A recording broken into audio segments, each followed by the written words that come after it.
Assalamualaikum warahmatullahi wabarakatuh. Salam sejahtera untuk kita semua. Perkenalkan, nama saya Bayu Setiawan dengan nomor NIM 20 10 11 400 259 dari kelas 08 TPLP 003. Video ini dibuat untuk memenuhi tugas mata kuliah Etika Profesi yang diampu oleh dosen Ibu Intan Kumalasari. Tujuan dari pembuatan video ini adalah untuk memberikan presentasi mengenai topik tentang cyber terorisme. Cyberterorisme didefinisikan sebagai serangan yang direncanakan terhadap komputer, data komputer, dan informasi lainnya. Tujuan utama di balik cyberterorisme yakni adalah menyebabkan kerusakan dan kehancuran. Cyberterorisme dapat dijelaskan sebagai terorisme internet. Dengan munculnya internet, individu dan kelompok tertentu menyalahgunakan anonimitas untuk mengancam individu, kelompok tertentu, agama, etnis, atau kepercayaan. Cyberterorisme dapat dijelaskan ke dalam 3 kategori sebagai berikut. Yang pertama, secara sederhana, cyberterorisme didefinisikan sebagai serangan dasar termasuk peretasan sistem individu. Yang kedua, secara lanjutan, cyberterorisme didefinisikan sebagai serangan yang lebih canggih dan melibatkan peretasan beberapa sistem atau jaringan. Dan yang terakhir, secara kompleks. Cyberterorisme didefinisikan sebagai serangan terkoordinasi yang dapat memiliki dampak skala besar dan memanfaatkan alat canggih. Kapan sih kejadian cyberterorisme itu pernah terjadi?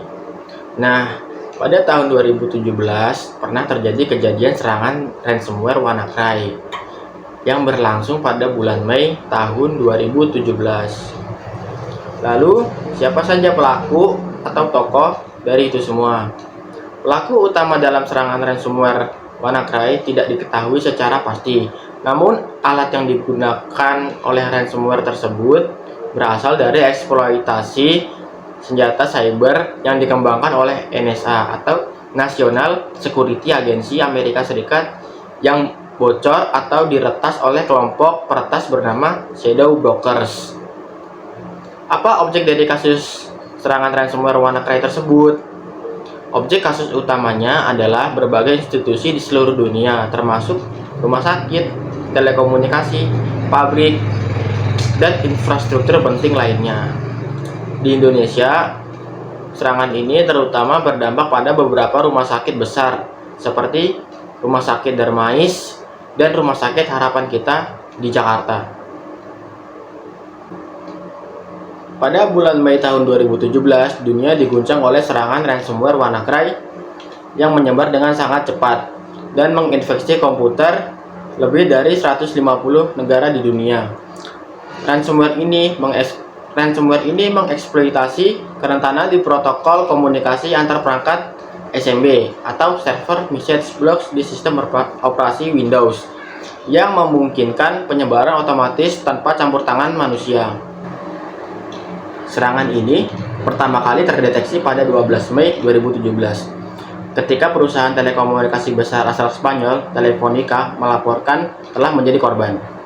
Dalam waktu singkat, serangan ini menyebar ke berbagai sektor lainnya, termasuk rumah sakit, telekomunikasi, perbankan, dan bank.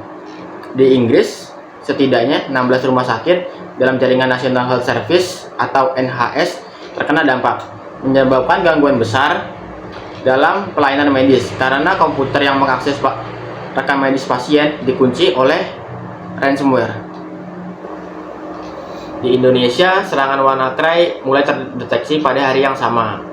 Beberapa rumah sakit di Jakarta seperti Rumah Sakit Darmais dan Rumah Sakit Harapan Kita melaporkan bahwa komputer mereka telah terinfeksi. Serangan ini menyebabkan gangguan pada sistem antrian pasien dan layanan pendaftaran, memaksa rumah sakit untuk mematikan jaringan internet sementara waktu guna mencegah penyebaran lebih lanjut. Akhirnya, layanan medis menjadi terhambat, namun data pasien tetap aman berkat adanya cadangan data. WannaCry meminta tebusan sebesar $300 Amerika Serikat atau sekitar 4 juta rupiah dalam bentuk mata uang kripto Bitcoin untuk membuka kunci enkripsi pada data yang terkunci.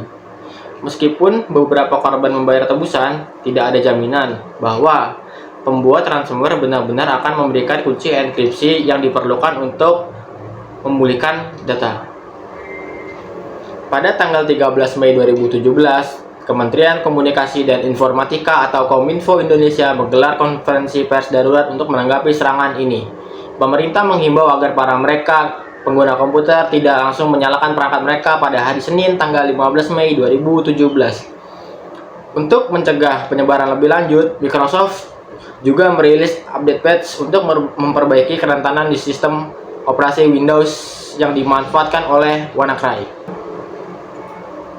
Secara keseluruhan, WannaCry menunjukkan betapa pentingnya keamanan cyber dan perlindungan data.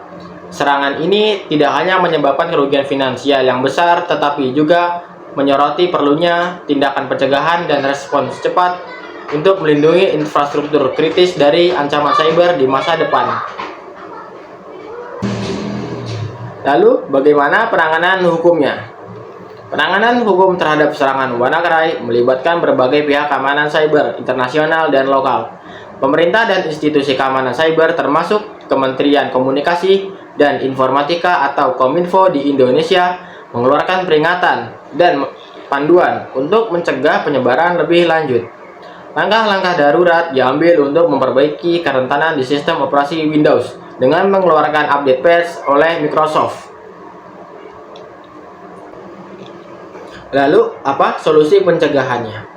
Solusi pencegahan yang dapat diambil untuk mencegah dan mengatasi serangan ransomware di masa yang mendatang meliputi sebagai berikut. Yang pertama, update rutin. Selalu memperbarui sistem operasi dan memasang patch keamanan terbaru. Yang kedua, backup data. Melakukan backup data secara berkala untuk memastikan data penting dapat dipulihkan jika terjadi serangan. Yang ketiga, pendidikan dan pelatihan meningkatkan kesadaran dan pengetahuan pengguna terkait ancaman cyber. Yang keempat, menggunakan antivirus dan perangkat anti ransomware yang terpercaya. Kelima, isolasi jaringan. Memastikan isolasi jaringan yang lebih baik untuk mencegah penyebaran malware. Langkah-langkah ini penting untuk melindungi data dan sistem komputer dari serangan ancaman cyber di masa yang mendatang.